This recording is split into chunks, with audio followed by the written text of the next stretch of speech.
لیکن ہمارے قائدین اپنی مصلحتوں اور حکمتوں اور اپنی ضرورتوں کے پیش نظر کبھی کبھی آواز اٹھاتے ہیں اور پھر کچھ دن میں ان کا انداز نادمانہ ہو جاتا ہے، یا وہ خاموش ہو جاتے ہیں یا وہ خاموش کر دیے جاتے ہیں۔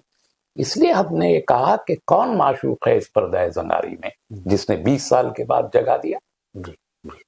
تو اب جو ہے اس ملک میں ظاہر بات ہے جہاد اور شہید دو انٹرچینجبل جو ہے ایک دوسرے سے ملی جلی جو ہے تو اصطلاحیں ہے اسلام میں استعمال ہوتی ہے۔ جہاد سے تو بڑی نفرت ہے اور آپ جانتے ہیں شہید سے بہت محبت ہے، رغبت ہے۔ ہر کوئی بھی جو کسی کاز کے لیے اس کی جان چلی جاتی ہے تو اس کو شہید کہا جاتا ہے یہاں پر irrespective آف، حالانکہ یہ اسلامی اصطلاح ہے شہید لفظ جو ہے۔ تو اب انہوں نے جہاد کے بارے میں پیش کرنے کی کوشش کی، تو اس سلسلے میں جو ہمارا جو موقف ہے دہشت گردی کے حوالے سے جو ہوا ہے معاملہ سامنے آیا کہ اسلام میں تو ایک دم بالکل واضح قرآن کی ایک ہی آیت سے ثابت ہو جاتا ہے کہ بھئی ایک بے گناہ انسان کا قتل پوری انسانیت کا قتل ہے۔ تو یہ جو ماضی میں جو 10 سال پہلے جو دہشت گردی کے واقعات ہوتے رہے اس میں مسلمانوں کو جو تو جکڑا گیا، نوجوانوں کو جکڑا گیا، تو یہ جو بار بار یہ ریپیٹ کرتے تھے، ری انفورس کرتے تھے، یہ جو تنظیمیں جو دونوں اب 2 حصوں میں تقسیم ہوئی ہے اور بھی دیگر تنظیمیں بھی اس پر کام کرتی تھی، تو اس پر کیا کہیں گے؟ ان کا جو دوہرا رویہ جو نظر آ رہا ہے۔ دیکھیے یہ تو 2012 میں اور 2015 میں جی کہہ چکے ہیں کہ مسلمان نوجوان گمراہ ہو چکے ہیں، اور میں ان سے کہنا چاہتا ہوں کہ وہ باز آ جائیں، جی کہ وہ باز آ جائیں۔ یہ رام لیلا گراؤنڈ میں کھڑے ہو کے کہا تھا۔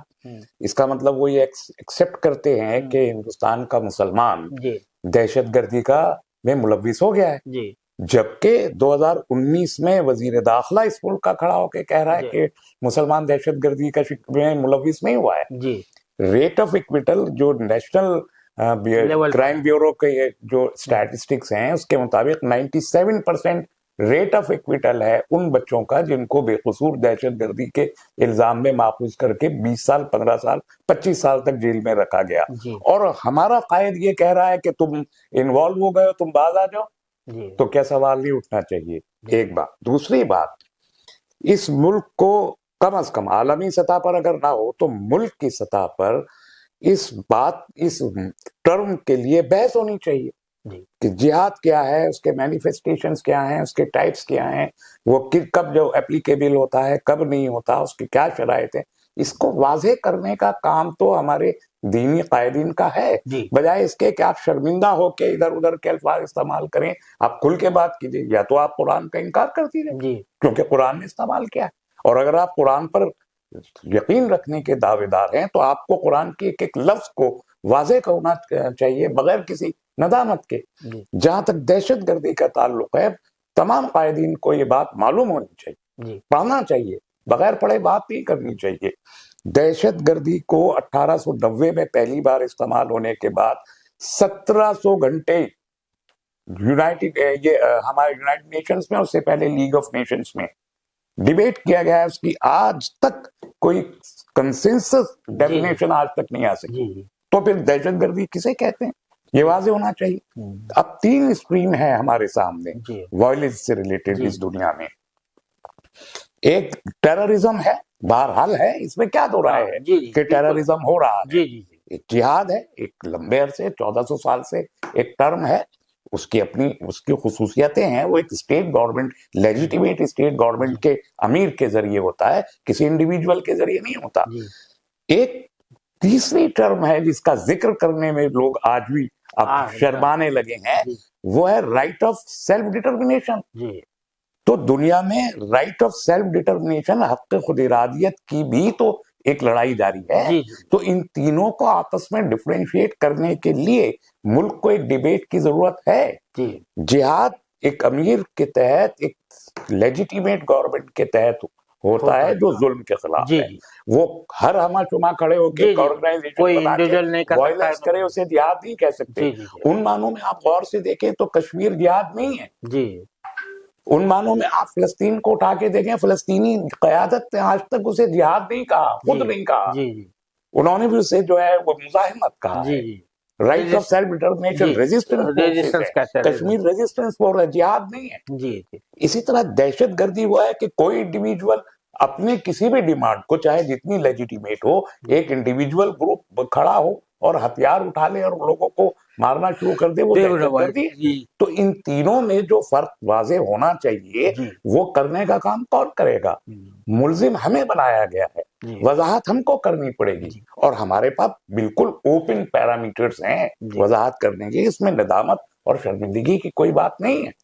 جہاں پر سرکار ظلم اور جبر کر رہی ہو، وہاں پر ایک آزادی حاصل کرنے کے لیے لوگوں کو ایک ڈومینین بنا دیا گیا ہو، کالونی بنا دیا گیا ہو، وہاں سے تو رائٹ آف سیلف ڈٹرمنیشن کے ریزسٹنس فورسز کھڑی ہوں گی، ہوئی ہیں، ہم نے کیا ہے، ہم نے انگریزوں کے خلاف جو جنگ لڑی، اسے ابھی میں نے مولانا کو سنا وہ بھی اس کو جہاد کہہ رہے ہیں، وہ جہاد نہیں تھا۔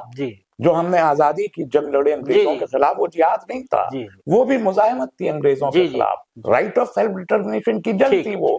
تو آپ اس کو جہاد کہہ رہے ہیں، اس کا مطلب خود مولانا کے ذہن میں جہاد کا کانسیپٹ ابھی تک کلیئر نہیں ہے، پھر آپ جہاد کا لفظ کیوں استعمال کر رہے ہیں؟ اچھا، اس کے پیچھے کوئی آپ محرکات دیکھتے ہیں؟ یہ بیان اچانک جو آیا ہے، اب تک جمعیت علماء کا جو وتیرہ رہا ہے، کانگریس کی بالکل ساتھ رہی ہے، جس طرح کا معاملہ رہا ہے کانگریس جمعیت علماء کا جو رول رہا ہے، تو اس کے پیچھے کوئی محرک نظر آ رہا ہے؟ بہت یہ لوگ کے مجھے ابھی تک بھی کوئی بہت ہی سیریس محرکات دکھائی نہیں دیتے ہیں۔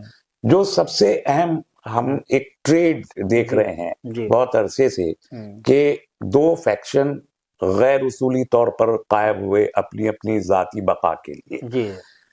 ایک فیکشن کوئی بیان دیتا ہے اور اس سے میں وہ میڈیا لائم لائٹ لے لیتا ہے، تو دوسرا فیکشن اپنی بقا کے لیے خدشہ اور خطرہ محسوس کرتا ہے، فوری طور پر وہ اس کو ریئیکٹ کر کے اس سے زیادہ بڑا میڈیا لائم لائٹ لینا چاہتا ہے۔ ایک یہ فیکٹر ہے۔ جو تیسرا ایک فیکٹر اور ہو سکتا ہے، دوسرا رادر، دیکھیے بہار الیکشن کے بعد سیاسی طور پر ایک مسلم قیادت کو تقویت حاصل ہوتی ہوئی محسوس ہوئی، اسد الدین اویسی کو، اس پر بھی میڈیا میں بہت چرچا ہوا اور وہ پوری لائم لائٹ لینے لگے، اور لگ رہا تھا کہ مسلمان ان کی جانب سوچ رہے ہیں۔ اگر اس ملک میں مسلمانوں کی کوئی مضبوط سیاسی قیادت کھڑی ہو جائے تو یہ جو قیادتیں ہیں یہ بہت کمزور ہو جائیں گی۔ اس کا جہاں اس ملی قیادت کو اس کا خطرہ ہے کہ وہ کمزور ہو جائیں گی سیاسی قیادت کے سامنے، وہیں اس ملک کی سیکولر پارٹیز کو یہ خطرہ ہے کہ ان کا ووٹ بینک اگر اپنے ساتھ اپنی آئیڈینٹی کے ساتھ چلا گیا تو ان کا وجود ختم ہو جائے گا۔ کانگریس کے پاس کیا بچے گا، سماجوادی کے پاس کیا بچے گا، بی ایس پی کے پاس کیا بچے گا، اکھلیش کے تیجسوی کے پاس کیا بچے گا، ممتا بنرجی کے پاس کیا بچے گا، سب کے وجود ختم ہو جائیں گے۔ تو ایک بہت بڑا تھریٹ پرسپشن تھا بہار میں اویسی کا کھڑا ہونا، اس کو ڈائلیوٹ کرنے کا کام بھی اسی سے کیا جا رہا ہے کہ وہ قیادت کھڑی نہ ہو، آپس میں دست بغریبہ ہو جائے۔ یہی محرکات مجھے محسوس ہوتے ہیں۔ بہت شکریہ سالہ سے بات کرنے۔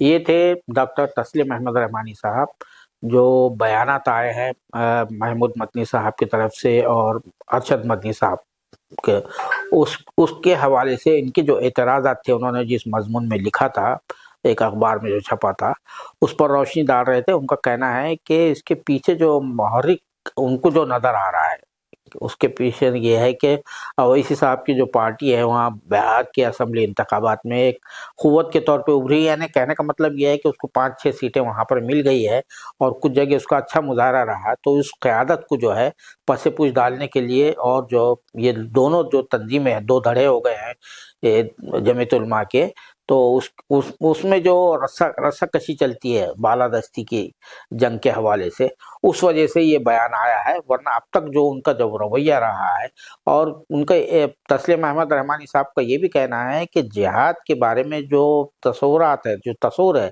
اس کو بھی پوری طرح سے واضح نہیں کیا ہے، کیونکہ یہ جو جہاد کا اعلان وہی کر سکتا ہے، حکومت کر سکتی ہے، جو جائز حکومت ہے اسی کی طرف سے ہوتا ہے، انڈیویجول لیول پر، تنظیم کے لیول پر، فلاں کے لیول پر نہیں ہو سکتا ہے۔ تو یہ چند باتیں تھی آپ کی خدمت میں انہوں نے رکھی۔